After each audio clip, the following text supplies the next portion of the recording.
Morning student 12. Today topic is jet theory.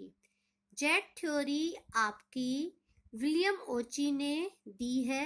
इस theory में उन्होंने मोटिवेशन की एक विचारधारा को बताया है और उस विचारधारा को उन्होंने जेट विचारधारा के नाम से जाना जाता है. उन्होंने अपनी इस थ्योरी को how American business can meet the Japanese challenge नामक बुक में प्रकाशित किया था.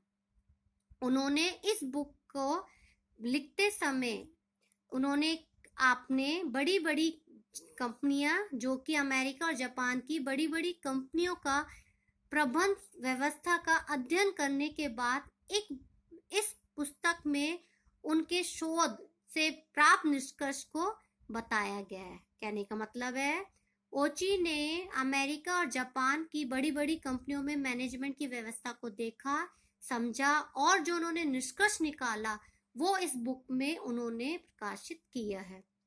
जेट थ्योरी अमेरिका और जापान प्रबंध की तुलनात्मक अध्ययन पर आधारित है. मतलब इस थ्योरी पर इन दोनों देश अमेरिका और जापान के प्रबंध के तुलनात्मकता का वर्णन किया गया है कि वहां पर मैनेजमेंट में मोटिवेशन का क्या प्रभाव है, वो कैसे अपने कार्य को करते हैं.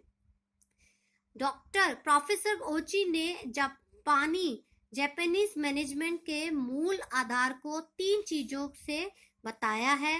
Trust, subtlety and intimacy. मतलब आपका विश्वास, ममता और आत्मीयता उनके मूल आधार है. उनका मानना था कि जो जापानीज प्रबंध है, जो जापान का मैनेजमेंट है, वो इन तीनों प्रेरक घटकों को लेकर अपने कार्य करता है और मे भी ऐसे करने पर उसे सफलता मिलती है. आपके जेट थ्योरी की कैरेक्टरिस्टिक ये हैं. फर्स्ट है लाइफ टाइम एम्प्लॉयमेंट. प्रोफेसर ओची ने के मुताबिक कर्मचारियों को जीवन भर तक रोजगार दिया जाना चाहिए. उन्होंने बताया जो जापानीज होते हैं, जो जापानी इंस्टीट्यूट था, वहां पर जब एक बार सिलेक्शन हो जाता है तो उसके बाद चाहे मंदी आए चाहे या छटनी आए, तब इन दोनों के बावजूद भी वो अपने एम्प्लॉय को हटाते नहीं है. इससे क्या होता है, उन एम्प्लॉय का अपने कंपनी के प्रति पॉजिटिव एटीट्यूड रहकर वो अच्छे से कार्य करते हैं. सेकंड है सो एवोल्यूशन एंड प्रमोशन. उनके अनुसार क्या था कि जो जापानीज मैनेजमेंट थे वो उनका मानना था कि जो आपका मूल्यांकन है और प्रमोशन है धीरे धीरे होना चाहिए. हम लोगों को अच्छे से जांचे परखे. 1-2 साल में ना होकर उन्होंने अपने दीर्घ टाइम 10 इयर्स का दिया.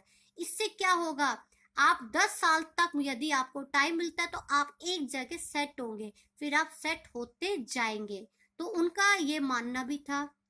नेक्स्ट था कैरियर पाथ. जापान के प्रबंधकों का मानना था कि हमें कर्मचारियों के जो कैरियर पाथ का निर्धारण नॉन स्पेशलाइज्ड आधार पर होना चाहिए. ठीक है, मतलब उनके जो वो काम कर रहे हैं, जो समस्त विभागों में वो काम करते हैं, उनको समझना चाहिए. ठीक है, और वो कैसे काम कर रहे हैं उनको वो देखना चाहिए. बार बार इस कार्य के लिए वो परिवर्तन की नीति होती है. मतलब वो एक में काम कर रहे हैं उसको देखना चाहिए, फिर वो दूसरे उसमें कर रहे हैं उनके काम पर देखना चाहिए, उनके स्पेशलिटीज पर ध्यान नहीं देना चाहिए. ये उनका मानना था कि यदि कोई स्पेशलिटी पर ध्यान न देकर उनके हर कार्य को बारीकी से देखना चाहिए. नेक्स्ट था आपका एम्फेसिस ऑन ह्यूमैनिटी. मानवता पर बल देना चाहिए.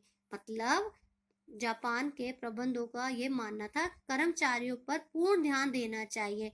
मतलब ये नहीं कि हम एम्प्लॉयज को सिर्फ अपने संगठन में देखें कि वो क्या काम करें, नहीं, उनसे जुड़े हुए उनके परिवार, घर, उन सब उनकी रुचियों, उनकी महत्वाकांक्षाओं, इन सब का ध्यान देना चाहिए.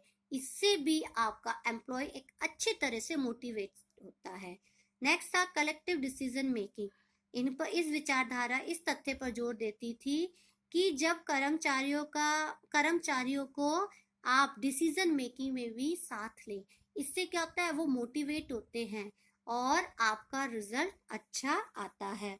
तो जेड थ्योरी जो मिस्टर ओची की थी, वो एम्प्लॉय को मोटिवेट करने के लिए ऐसे तरीकों को प्रयोग करती थी जिससे प्रति एम्प्लॉय मोटिवेट हो, और उनका मानना था कि उन्हें अच्छे से ध्यान पर रखा जाए। ये नहीं कि वो हमारे एज एम्प्लॉय ना देखकर उन्हें एज ए पर्सन जो कि उनके कंपनी में काम कर रहे हैं उसके बिहाफ पर भी देखना जरूरी था। नेक्स्ट था मानव संसाधन विकास।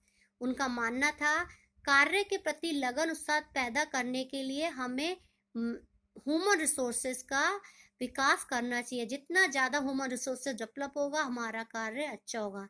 नेक्स्ट था इनफॉर्मल कंट्रोल।